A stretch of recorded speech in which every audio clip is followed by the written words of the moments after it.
Hello friends, फिर से आप सभी का स्वागत है। आज मैं आपके लिए साइंस से most important top 50 GK GS बताऊंगा, जो आपके सभी कॉम्पिटिटिव एग्ज़ाम के लिए काफ़ी इम्पोर्टेंट साबित होंगे। इसलिए आप लोग इस वीडियो को शुरू से लेकर पूरे अंत तक ज़रूर देखिएगा, ताकि आपसे किसी भी प्रकार के एग्ज़ाम में साइंस से एक भी प्रश्न आपके एग्ज़ाम में ना छूटे।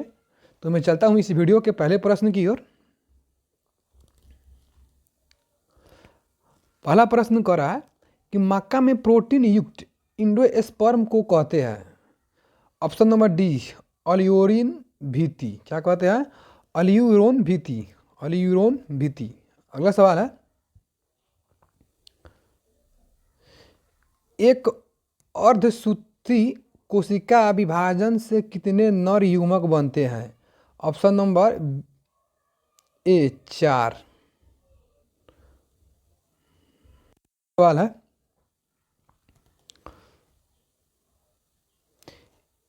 एमएमसी में 24 गुणसूत्र है, इसके इंडोस्पर्म में गुणसूत्रों की संख्या होगी। ऑप्शन नंबर सी 36 होगी। अगला सवाल है, आधुनिक भ्रूण विज्ञान के जनक है। ऑप्शन नंबर डी वान वीर। अगला सवाल है, निम्नलिखित में कौन एंथरवाल का हिस्सा नहीं है? Option number B endothelium. यह एंथरवाल का हिस्सा नहीं है। अगला सवाल है, एंडोस्पर्म द्वारा किसे पोषण दिया जाता है? एंडोस्पर्म के द्वारा किसे पोषण दिया जाता है? ऑप्शन नंबर डी भ्रूण को। अगला सवाल है, आवृत्ति बीज में निषेचन होता है। ऑप्शन नंबर बी भ्रूण कोश में। अगला सवाल है, निषेचन के बाद बीज के बीच आवरण किसमें बनता है? Option number B integuments. Integuments में बनता है। अगला सवाल है, निम्नलिखित में कौन निषेचन के लिए आवश्यक है? Option number B ovule. अगला सवाल है, हाइपेंथियम पुष्प क्रम पाया जाता है। ऑप्शन नंबर ए पीपल में। अगला सवाल है, परिवर्धनशील भ्रूण द्वार हो रहा है कि परिवर्धनशील भ्रूण द्वारा भ्रूण पोष का उपभोग किसके बीज में होता है? ऑप्शन नंबर सी मटर। अगला सवाल है, इनमें से किसका पुष्पासन खाया जाता है? ऑप्शन नंबर बी सेव का। अगला सवाल है, स्तनधारी के शुक्राणु के मध्य भाग में क्या पाया जाता है? ऑप्शन नंबर सी माइटोकॉन्ड्रिया पाया जाता है। अगला सवाल है, भ्रूण पोष में कितने गुणसूत्र होते हैं पुष्पीय पौधे में? Option number C 3n। अगला सवाल है, आवृत्ति बीज में भ्रूण पोष होता है त्रिगुणित। अगला सवाल है, पौधों में लैंगिक प्रजनन को सर्वप्रथम किसने दर्शाया? बी कैमरियस। किसने? कैमरियस। अगला सवाल है, पुष्पीय पौधे में एक लिंगी नर पुष्प को कहते हैं। Option number D staminate. अगला सवाल है, स्टेमिन का फर्टाइल भाग है। ऑप्शन नंबर ए परागकोश। अगला सवाल है, पुष्प अंग किसका रूपांतरित भाग है? ऑप्शन नंबर ए पतियों का। अगला सवाल है, लीची का खाने योग्य भाग कौन है?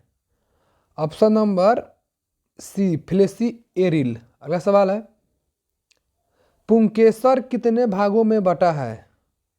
ऑप्शन नंबर बी 2 भाग में। अगला सवाल है, लघु बीजाणुधानी की सबसे आंतरिक परत कौन सी है? Option number C tapetum. अगला सवाल है, पुष्प के नर जनन अंग को क्या कहते हैं? ऑप्शन नंबर बी पुमंग कहते हैं। क्या कहते हैं? पुमंग कहते हैं। अगला सवाल है, पुष्प के मादा जनन को क्या कहते हैं? जायंग। अगला सवाल है, पराग कण किसका प्रतिनिधित्व करता है? ऑप्शन नंबर ए, नर युग्मकोभिद। अगला सवाल है, पराग कण का बाह्यचोला किससे बनता है? ऑप्शन नंबर सी, स्पोरो पोलेनिन। अगला सवाल है, स्त्री केसर का भाग निम्न में से कौन सा है? ऑप्शन नंबर डी, ये सभी। अगला सवाल है, सौ परागकण को निम्न में से कौन सा पादप रोकता है? ऑप्शन नंबर ए, एरंड। अगला सवाल है, एक मटर पौधा में 400 बीज निर्माण में कितने अर्धसूत्री विभाजन की संख्या जरूरी है? Option number B, 500। अगला सवाल है, न्यूक्लियस या इंटीग्यूमेट से अतिरिक्त भ्रूण के निर्माण को कहते हैं? पोलीइम्ब्रायोनी। अगला सवाल है, निम्न में से आभासी फल कौन सा है? ऑप्शन नंबर डी, ये तीनों। अगला सवाल है, बिना निषेचन के ही बीज पैदा करने की प्रक्रिया को क्या कहते हैं? ऑप्शन नंबर ए, असंजनक। कीटों द्वारा परागकण को क्या कहते हैं?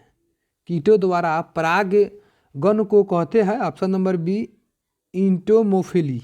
अगला सवाल है, एक पुष्पी पादप में नर जनन अंग इकाई को कहते हैं? ऑप्शन नंबर ए, पुंकेसर कहते हैं। अगला सवाल है, एक पुष्पी पादप में मादा जनन अंग इकाई को कहते हैं? ऑप्शन नंबर ए, स्त्री केसर कहते हैं। अगला सवाल है, पराग कण के बाह्यचोल में सुस्पष्ट द्वार या रंध्र को कहते हैं? सी नंबर, जनन छिद्र कहते हैं। अगला सवाल है, पक्षी द्वारा परागण को कहते हैं? Option number C, ornithophily. अगला सवाल है, किसी आवृत्ति बीज के भ्रूण पोषक कोशिका में गुणसूत्र होते हैं, इसके युग्मक में गुणसूत्रों की संख्या 8।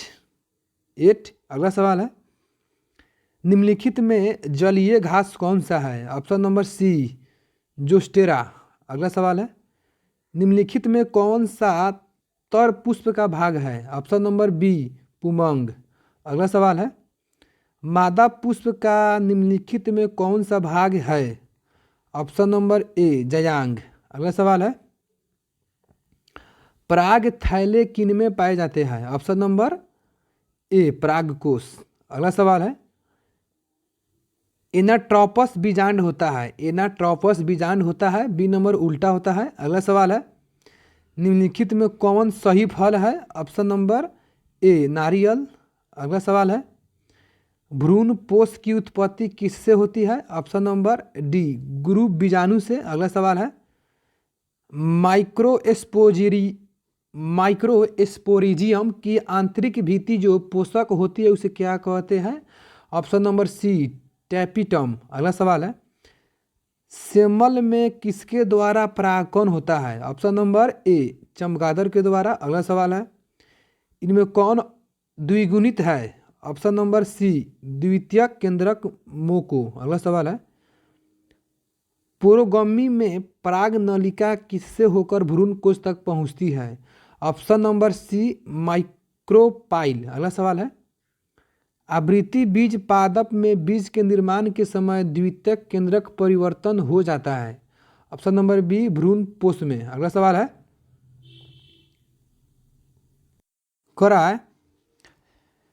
परागकोश भित्ति में इनमें से कौन सा भाग नहीं होता है? Option number D, इंटेग्रुमेट।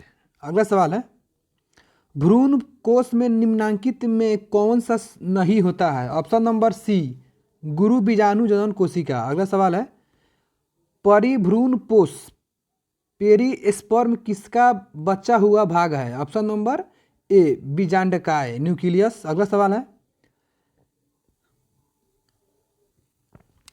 इनमें से किस में एरियल नहीं पाया जाता? ऑप्शन नंबर सी, आम में। अगला सवाल है, यदि पराग कण का स्थानांतरण वायु द्वारा है तो इसे कहते हैं? ए नंबर एनीमोफिली। अगला सवाल है, निम्नलिखित में से किसमें क्लेस्ट्रोगेमी होता है? Option number C, Commelina. अगला सवाल है, यदि पराग कण एक ही पौधे के दो पुष्पों के बीच हो तो इसे कहते हैं? Option number C, porogamy. अगला सवाल है, एनीमोफिली में पराग गण किसके द्वारा होता है? ऑप्शन नंबर बी, वायु के द्वारा। अगला सवाल है, इंटोमोफिली में पराग गण किसके द्वारा होता है? ऑप्शन नंबर बी, कीट। अगला सवाल है, यदि पराग गण मधुमक्खी द्वारा संपन्न हो तो इसे कहते हैं? ए नंबर ओनिथोफिली। अगला सवाल है, किसी ओव्यूल का शरीर इम्ब्रियो, सैक, माइक्रोफाइल तथा फ्यूनिकल यदि एक सीध में हो तो इसे कहते हैं? ऑप्शन नंबर ए, ऑर्थोट्रोपस। अगला सवाल है, पराग कण का उसी पौधे के दूसरे पुष्प के वर्तिकार पर जमा होने को कहते हैं? जिटनोगेमी, जिटनोगोमी। अगला सवाल है, यदि किसी पुष्प के परागकोश एवं वर्तिका यानी वर्तिका विभिन्न समय में परिपक्व होता है तो इसे कहते हैं? ऑप्शन नंबर, इसका राइट आंसर होगा आपका बी नंबर, डाइक्नोगेमी। अगला सवाल है, एक ही पुष्प के मादा जननांग का परागकोश से पहले परिपक्व होने की अवस्था को कहते हैं? Option number A, protogyny. अगला सवाल है, किसी पर पराग गण का विशिष्ट उदाहरण है? ऑप्शन नंबर डी, मक्का। अगला सवाल है, पराग गण में लीवर मैकेनिज्म किसमें पाया जाता है? Option number D, Salvia. अगला सवाल है, पराग गण सभी पुष्प अंगों के एब्सिशन को उकसाता है अपवाद स्वरूप? Option number B, pistil. अगला सवाल है, स्वपरागण के लिए एक पुष्प को होना चाहिए? ऑप्शन नंबर डी, द्विलिंगी। अगला सवाल है, पराग कोश क्या दर्शाता है? ऑप्शन नंबर सी, नर स्पोरोफिल। अगला सवाल है, विकासशील पराग कण को पोषण किससे मिलता है? ऑप्शन नंबर ए, टेप्टम। दोस्तों ये रहा आपके 1 से लेकर 70 तक मोस्ट इम्पॉर्टेंट साइंस के जीके जीएस जो आपके सभी कॉम्पिटिटिव एग्जाम में पूछे जाते हैं। मैं आशा करता हूं कि यह वीडियो आपको बहुत ही अच्छा लगा होगा। अगर यह वीडियो आपको अच्छा लगा होगा तो इस वीडियो को अपने दोस्तों के पास शेयर कीजिएगा और हमारे चैनल को सब्सक्राइब कीजिएगा। मैंने वहाँ पर बहुत सारा वीडियो डाल रखा है, वहाँ पर जाकर आप लोग देख लीजिएगा। वहाँ पर बहुत सारा ऐसा वीडियो है जो सभी एग्ज़ाम में पूछा जाता है, आप लोग वहाँ से देख लीजिएगा। फिर मैं अगले वीडियो में मिलता हूँ। जय हिंद, जय भारत, आपका दिन शुभ हो। वंदे मातरम।